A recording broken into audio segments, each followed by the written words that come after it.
I woke up one day and I had a mail from Natalie talking about psychedelic sciences. I was so happy when she gave me the opportunity to be a part of this great conference, and she offered me the scholarship, and that was where it started.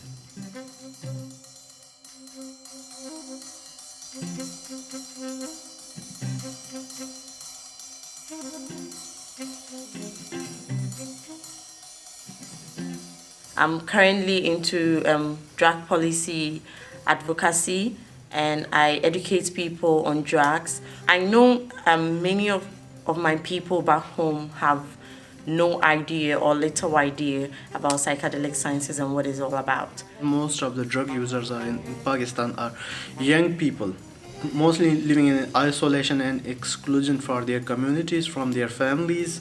And my work is directly linked with them. I'm educating their voices for the policy reforms and for the health policies, for inclusion of health perspective in the Pakistani drug policies.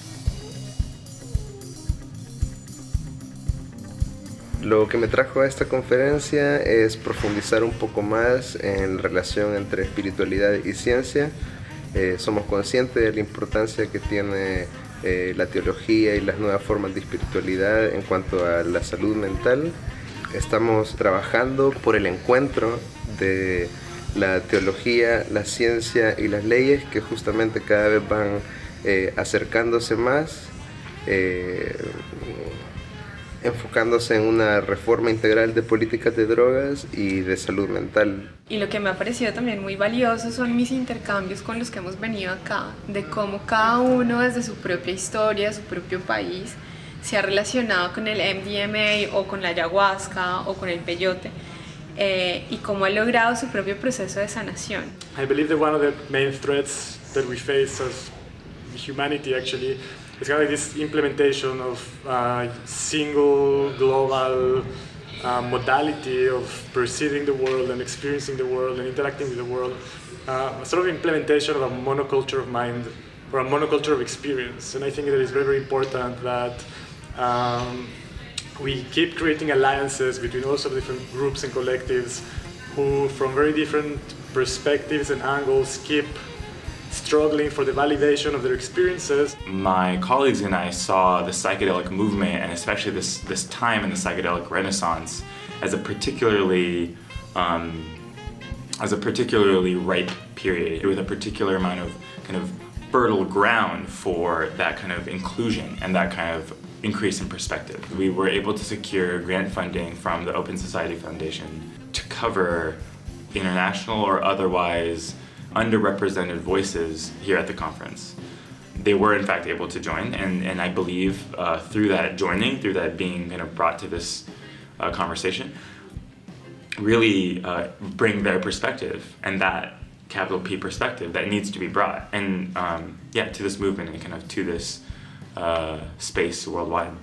It is so unique to human history for us all to be gathered from different parts of the world to talk about the healing potential of psychedelics and dissociatives in defiance to arbitrary laws that criminalize these practices. A huge portion of people of color being historically criminalized for seeking spiritual experiences, and I feel like this is very enriching because it's an opportunity for people who have an intimate understanding of colonialism and slavery to enrich others' understanding that there's ways of being in solidarity with those who are most oppressed. And also it's amazing to know that certain things are possible and that there's allies out there that are making it possible and that are humble and that offer so much wisdom as well.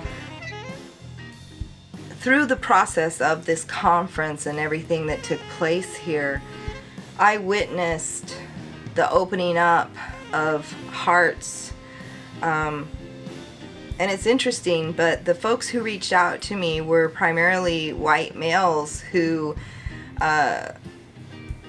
mentioned this, support and actually thanked me for speaking the truth so that they could then learn not to be so boisterous and judgmental straight out of the gate in regards to information that is hard to say as well as it's hard to hear.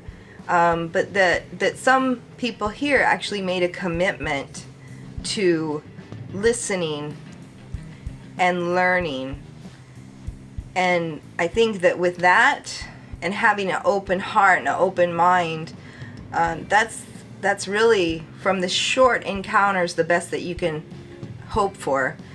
So I feel that this conference was absolutely a success. People's hearts and minds were open to things that they had not necessarily experienced or heard before. I've been attending Evergreen State College, where I've been the coordinator of GAPS, which is the Greeners Association for Psychedelic Studies. What we do in the groups, which usually relates primarily to like things like harm reduction. We'll play like films, we'll have open discussion, or most of the time really we have like presentations, and we'll have different members will give presentations. It's very inspiring to see just how much energy and like resources are being put towards like psychedelic research now. And then at the same time, like I got to meet Anne Shulgin. It's one of my like personal heroes. It's a very interesting emotional experience for sure.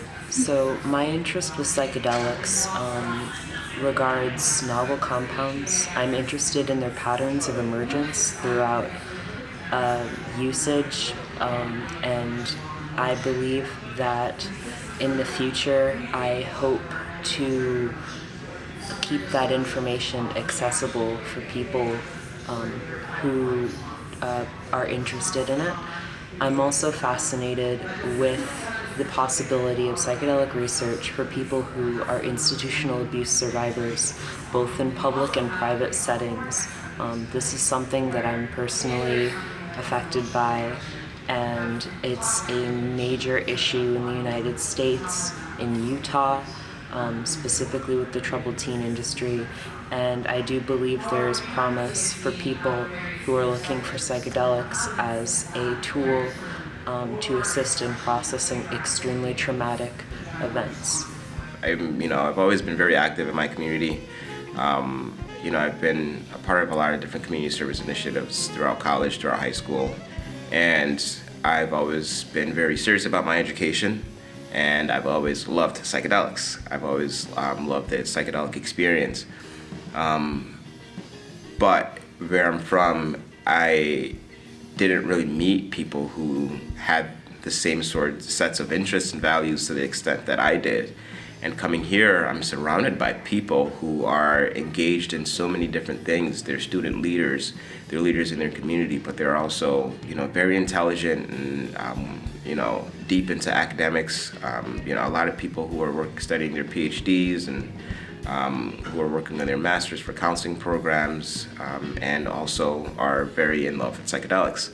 Perspectives Scholarship contributed massively to this conference by bringing voices that were otherwise underrepresented, and I was so grateful to see Perspectives recipients sharing their insight on panels, on the closing plenary, and workshops, and really helping guide this broader community who, many of whom seem to be at a loss at how to involve other voices beyond their own community. So I was really encouraged to see people kind of giving suggestions and working together to hopefully change the makeup of this very privileged and white psychedelic community to better reflect many different psychedelic users and people who could benefit from psychedelic healing. I make a lot of networking with the different educates, with the different activists from all over the world who are working directly on psychedelic sciences, and most of them are researchers, scientists, and their own studies, experience. And it was very much interesting and encouraging for me to bring those knowledge back to Pakistan and implement and link up with my work. This conference is actually a launch pad for me to, educate myself and educate people in my country and build on my advocacy skills and knowledge. An experience that I liken to coming home. I feel like I'm around people who I can truly be accepted by in all aspects of my being. It's something that really opened up my eyes to a whole new community that makes me feel like I'm not alone, and I understand how there are people like me who are all over the world, and so it's inspiring, and it's an opportunity that I will be forever grateful for. The most important thing of this conference is actually to get to meet people from all sorts of different places who have very different perspectives and views about things. I am finding out that this community is much more diverse and much more varied than I previously thought. I think that's very important that we keep that diversity and we consider all of the different voices before we move forward.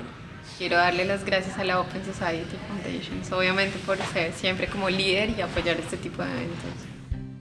I met some really amazing people through the Perspective Scholarships, and that is so enriching that I'll carry that with me home, and a little bit lighter in my footsteps, knowing the work that is going on and the commitment that people have to social justice through the Perspectives group.